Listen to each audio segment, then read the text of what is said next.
혹시 아침, 점심, 저녁마다 습관처럼 먹는 밥 한 공기가 사실은 우리의 건강을 서서히 무너뜨리고 있다는 사실 알고 계셨나요?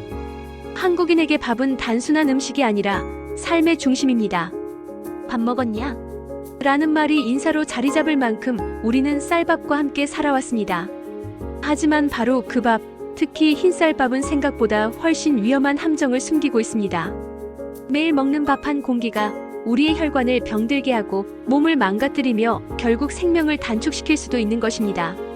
흰쌀밥은 정제된 탄수화물의 대표 주자입니다. 쌀을 도정하면서 껍질과 배알을 모두 제거해버리면 남는 건 순수한 전분뿐입니다.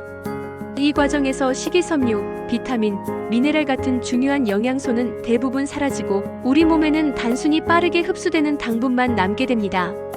그래서 흰쌀밥은 흔히 빈칼로리 음식이라고 불립니다. 배는 부르지만 몸은 필요한 영양을 얻지 못하는 음식이라는 뜻이죠. 문제는 이 전분이 몸속에 들어갔을 때 벌어지는 일입니다. 밥 한 공기를 먹으면 그 안에 전분이 소화되면서 포도당으로 바뀝니다. 이 포도당이 혈액으로 들어가면서 혈당이 순식간에 치솟습니다. 이를 혈당 스파이크라고 부릅니다. 혈당이 급격히 오르면 우리 몸은 이를 낮추기 위해 인슐린을 대량으로 분비합니다. 인슐린은 혈액 속 포도당을 세포 안으로 밀어넣어 혈당을 낮추는 역할을 합니다. 문제는 이 과정이 반복되면 췌장에 큰 부담이 간다는 점입니다. 계속해서 인슐린을 과다하게 분비하다 보면 췌장 기능이 점점 약해지고 세포는 인슐린에 둔감해집니다. 결국 인슐린 저항성이 생기고 시간이 지나면 당뇨병으로 이어지는 것이죠. 많은 분들이 당뇨병을 단순히 혈당이 높은 병이라고 생각하지만 사실은 그렇지 않습니다. 당뇨병은 온몸의 혈관을 망가뜨리는 무서운 전신 질환입니다. 높은 혈당은 혈관벽을 공격해 미세한 상처를 냅니다. 상처난 혈관에 콜레스테롤이 들러붙으면서 동맥경화가 시작됩니다. 작은 혈관이 막히면 신장 기능이 떨어지고 눈의 망막이 손상되어 시력을 잃을 수도 있습니다. 큰 혈관이 막히면 심근경색이나 뇌졸중 같은 치명적인 질환으로 이어집니다. 이렇게 무서운 합병증이 결국 단순히 흰쌀밥 같은 정제, 탄수화물을 반복해서 먹은 결과라는 사실 놀랍지 않으신가요?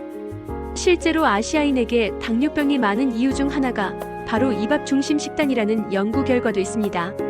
서양에서는 빵과 감자, 아시아에서는 쌀밥이 혈당 문제의 중심에 서 있는 셈이죠. 특히 한국처럼 흰쌀밥과 라면, 떡, 빵까지 정제 탄수화물을 즐겨 먹는 문화에서는 당뇨병 발병률이 높을 수밖에 없습니다.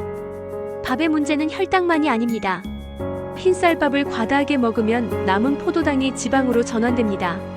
이렇게 쌓이는 지방은 복부 비만을 만들고 지방간을 유발합니다. 지방간은 단순히 간에 지방이 쌓이는 것을 넘어 시간이 지나면 염증과 섬유화를 거쳐 간경화와 간암으로 이어질 수 있습니다. 결국 흰쌀밥을 매일 습관처럼 많이 먹는 것은 간 건강까지 서서히 파괴하는 셈입니다. 게다가 흰쌀밥 위주의 식단은 영양 불균형을 심화시킵니다. 밥은 배를 채워주지만 단백질이 부족하고 섬유질이 거의 없어 변비를 유발합니다. 또 필요한 비타민과 미네랄이 부족해 면역력이 떨어지기도 합니다. 그래서 밥은 많이 먹었는데 왜 이렇게 기운이 없지? 라는 말을 하는 분들이 많습니다. 이는 밥만 먹고 몸이 필요한 영양소를 얻지 못하기 때문에 나타나는 현상입니다. 밥은 몸을 굶주리게 하는 음식이라고 해도 과언이 아닙니다. 물론 밥 자체가 나쁘다는 것은 아닙니다. 문제는 흰쌀밥, 즉 정제 탄수화물에 있습니다. 전통적으로 먹던 현미나 잡곡밥은 상황이 다릅니다. 현미, 보리, 귀리, 퀴노아 같은 곡물은 식이섬유와 비타민, 미네랄이 풍부합니다. 이들은 혈당이 천천히 오르도록 돕고 장 건강을 지켜주며 포만감을 오래 유지시킵니다. 같은 곡류라도 껍질을 벗기지 않고 자연 그대로 먹는 것이 훨씬 더 건강한 선택이라는 뜻입니다. 그렇다면 밥을 어떻게 먹어야 건강할 수 있을까요? 가장 쉬운 방법은 흰쌀밥의 양을 줄이고 잡곡을 섞는 것입니다. 처음부터 100% 현미밥을 먹으려 하면 속이 더부룩하고 소화가 잘 안 될 수 있습니다.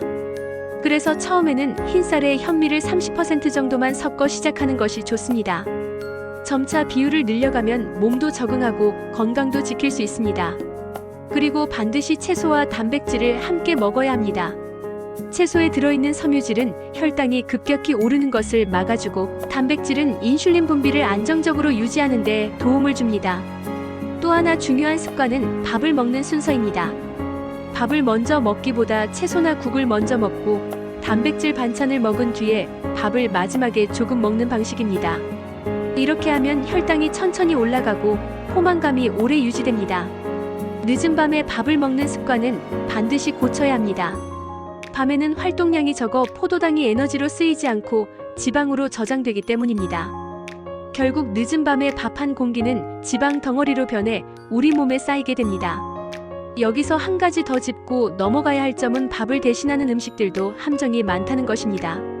일부 분들은 밥 대신 빵이나 라면을 먹기도 하는데 이는 오히려 더 위험합니다. 빵과 라면은 흰밀가루로 만들어져 혈당을 더 빠르게 올리고 나트륨과 포화지방까지 과다하게 들어있습니다. 그래서 밥 대신 빵은 결코 좋은 선택이 아닙니다. 결국 밥을 건강하게 바꾸는 방법은 흰쌀을 줄이고 잡곡과 채소, 단백질을 곁들이는 것뿐입니다.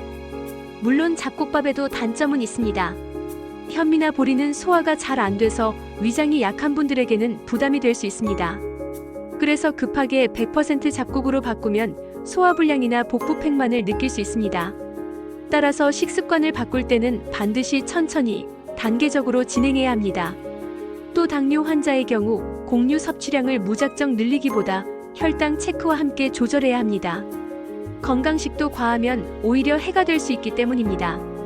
결국 매일 먹는 밥이 우리의 건강을 지키기도 하고 망치기도 합니다. 우리가 무심코 먹는 흰쌀밥은 사실상 혈당 폭탄이며 혈관과 간, 전신 건강을 위협하는 위험 요소입니다. 하지만 지금부터 조금만 바꾸면 상황은 달라집니다.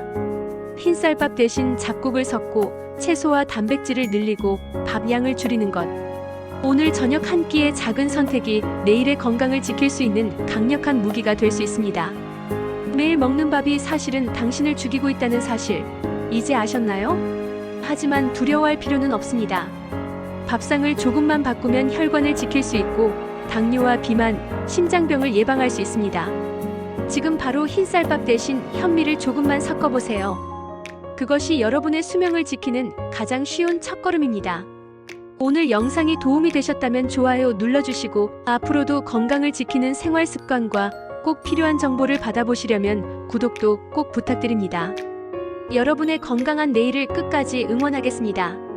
감사합니다.